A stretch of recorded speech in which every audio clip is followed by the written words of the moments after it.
मेरी दुल्हन। सुबह सुबह फोन की रिंग बज रही थी।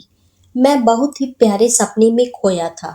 कौन कमबख्त मुझे सपनों के लोक से निकालना चाहता है। मैं कान पर तकिया रखकर वापस से सो गया। क्या है ना कि फोन कट किया तो सामने वाले को पता चल जाएगा, इसीलिए यही सही लगा। कान पर तकिया रखने के बाद भी फोन की घंटी सुनाई पड़ रही थी। इतना प्यारा सपना मैं तोड़ना भी नहीं चाहता था। मैं सपने में निशी के साथ था। निशी मेरी सब कुछ।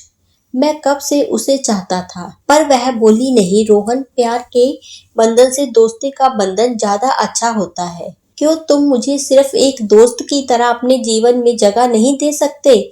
हाँ हाँ, मैं वही तो चाहता हूँ। मेरे जीवन में मेरी सबसे अच्छी दोस्त को मेरी पत्नी बनाना चाहता हूँ। कई सालों से ऐसा ही चल रहा था। मजे की बात तो यह है कि हमारी जाति, हमारा सामाजिक रुतबा सब समान था। हमारे प्यार में कोई बड़ी बाधा नहीं थी। पर निशी ही न जाने क्यों मुझे स्वीकार नहीं कर पा रही थी। मैंने भी हार नहीं मानी थी। बस नौकरी लगते ही उसकी हाँ या ना को एक किनारे रखकर उसके माँ पापा से उसका हाथ जरूर मांगूंगा, ऐसा सोच रखा था। जिससे जिंदगी भर के लिए दिल को सुकून तो रहेगा कि मैंने अपनी तरफ से पूरी कोशिश की थी, पर जरूरत ही नहीं पड़ी। अब ये परसों ही निशी का फोन आ गया। कल मेरा जन्मदिन है। मैं अपना कल का पूरा दिन तुम्हारे साथ गुजारना चाहती हूँ। मेरे साथ। क्या सच? क्या भगवान ने मेरी सुन ली?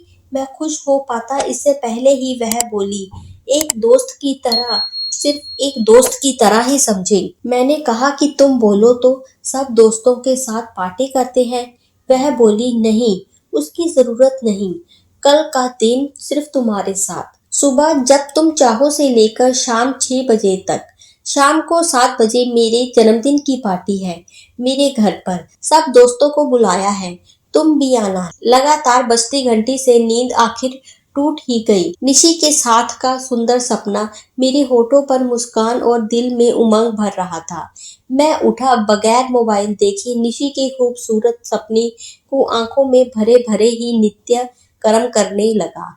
नहाकर बाहर आया ही था कि माँ आकर बोली, बेटा तेरा दोस्त कपिल आया है, कुछ परेशान लगता है। कपिल? सुबह सुबह घर पर? मैं और कपिल बचपन के दोस्त, और हम दोनों ही निशी को पसंद करते हैं। मैंने पहले निशी को बोल दिया था, इसीलिए कपिल चुप रह गया।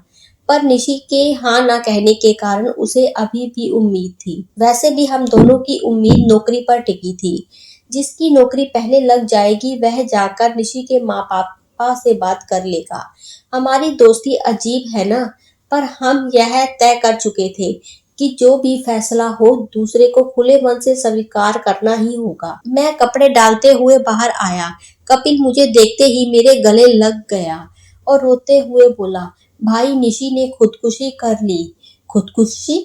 निशी ने? क्यों, कैसे? यह सब झूठ है ना? तू मजाक कर रहा है ना? नहीं यार, सुबह से हम सब तुझे कितना फोन कर रहे हैं, पर तू है कि उठा ही नहीं रहा था। चल जल्दी चल, नहीं तो कहीं ऐसा ना हो कि हमें अंतिम दर्शन भी ना मिले। अंतिम दर्शन? खुदकुशी? मेरा दिमाग कुछ काम नहीं कर रहा था। जिन हाथों का एहसास मेरे हाथों में अब तक है, वह हाथ मुझे छोड़कर चले गए हैं। मैं ऐसे कैसे मान लूं? कल सुबह ही तो 9 बजे मैं उसके घर पहुंच गया था। वह तैयार ही थी। मेरे पसंदीदा नीले रंग के सलवार कुर्ते में आधे बालों का ऊपर ऊंचा जूड़ा आधे बालों को खुला छोड़ रखा था। गले और कानों में काली मोती के गहने, माथे पर काली बिंदी, मानो नजर से बचने के लिए नजर का टीका था। हाँ, फिर भी शायद मेरी नजर उसे लग ही गई। हम दोनों हमारी बाइक पर बैठकर निकल पड़े। कॉफी कैफे से शुरू करके पिक्चर, पार्क, मॉल, सब जगह बच्चों से जिद करके वह घूमी। मॉल में हमने शॉपिंग भी की। वास्तव में तो उसने अपने लिए कोई शॉपिंग नहीं की थी। उसने तो मेरे लिए एक जैकेट खरीदा था और बोला, इसे जब भी पहनना मुझे याद करना।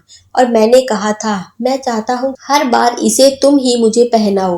मुझे जैकेट पहनाने में मदद करते करते उसके हाथ थम से गए थे। बाद में उसके बहुत ना बोलने पर भी मैंने उसके लिए एक नारंगी सलेटी रंग का बहुत खूबसूरत एक गाउन खरीदवाया था।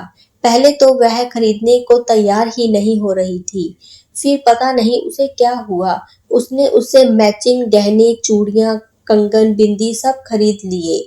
मैंने कहा चप्पल भी ले लो, तो वह मुस्कुराई और बोली नहीं, चप्पल की जरूरत नहीं पड़ेगी। मैंने क्यों उसकी बात का मतलब समझने की कोशिश नहीं की। शाम को जब हम शहर से थोड़ा बाहर पहाड़ की चोटी पर जाकर सूर्य अस्त देखना चाहते थे तो उसने ही कहा था लवर पॉइंट पर चलती हैं। मैंने जब अर्थपूर्ण निगाहों से उसकी ओर देखा तो वह मुझे मारती हुई बोली ज्यादा खुश मत हो, बस वहाँ कोई हमें परेशान नहीं करेगा और मैं अपने जीवन की यह शाम इस दुनिया की आखिरी शाम में यादगार बनाना चाहती हूँ। मैंने बोला ए मैडम, हम लवर्स पॉइंट पर जा रहे हैं, सुसाइड पॉइंट पर नहीं। तो वह हौले से मुस्कुरा दी। फिर लवर्स पॉइंट पर मेरे कंधे पर सिर टिका कर मेरे हाथों को अपने हाथों में लेकर वह चुपचाप सूर्य को अस्त होते हुए देख रही थी। अचानक से बोली कितना आसान होता है ना यूं आहिस्ता से अस्त हो जाना, बिना किसी दर्द या तनाव के। मैं उसकी बातें कहाँ सुन रहा था। मैं तो सूरज की किरणों से चमकती उसकी खूबसूरती को अपनी पलकों में कैद कर रहा था, आंखों से उसके रूप को पी रहा था, उसकी खामोश धड़कनों को सुन रहा था और भविष्य के ख्वाब बुन रहा था। निशी के घर के बाहर काफी भीड़ थी, सारे दोस्त इकट्ठे हो चुके थे। सामने उसकी अर्थी सजी थी, मेरी दुल्हन मेरा खरीदा हुआ गाउन और सब गहनों के साथ सज कर लेटी थी। उसकी माँ ने मुझे देखा और रोते हुए बोली निशी की आखिरी इच्छा थी उसे इसी तरह तैयार करके विदा किया जाए। वैसे तो खुदकुशी का मामला था तो पुलिस पोस्टमार्टम सब झंझट था, पर उसका लिखा पत्र, उसमें उसने लिखा था प्रिय माँ पापा, आप लोग और दुनिया वाले शायद मुझे बुज़दिल समझे या कायर, पर मैं इस बीमारी से लड़ना नहीं चाहती। मैंने ना चाहते हुए भी आपकी और डॉक्टर की बातें सुन ली थी। आपको लगा था कि मैं बेहोश हूँ। इस लाइलाज बीमारी से लड़ने के बाद भी जीतना संभव नहीं है। नहीं, मैं हर दिन तड़प तड़प कर घुट घुट कर मरना नहीं चाहती। मुझे यह दर्द बर्दाश्त नहीं करना है। मौत मेरी तरफ कदम बढ़ाए उससे पहले ही मैं आगे बढ़कर बहादुरों की तरह मौत को स्वीकार करती हूँ। माँ पापा, मुझे मालूम है कि आप सक्षम हैं, आप मेरा इलाज करवा सकते हैं, पर आप भी जानते हैं जीवन तब भी मेरे पास 1 साल का ही होता। हो सके तो इस पैसे को आप किसी गरीब लड़की की पढ़ाई पर खर्च कर दीजिएगा। पापा, उसमें मैं ही आपको मुस्कुराती हुई दिख जाऊंगी। माँ पापा, कोशिश कीजिएगा मेरा पोस्टमार्टम करके मेरे शरीर की बेइज्जती न हो। शायद डॉक्टर की रिपोर्ट और मेरा यह पत्र मुझे पोस्टमार्टम से बचा सके। बाद में 2-3 दिन बाद जब मैं मोबाइल में मैसेज पढ़ रहा था, उसमें निशी का आखिरी मैसेज था, थैंक यू मेरी इस जिंदगी की आखिरी शाम खूबसूरत बनाने के लिए।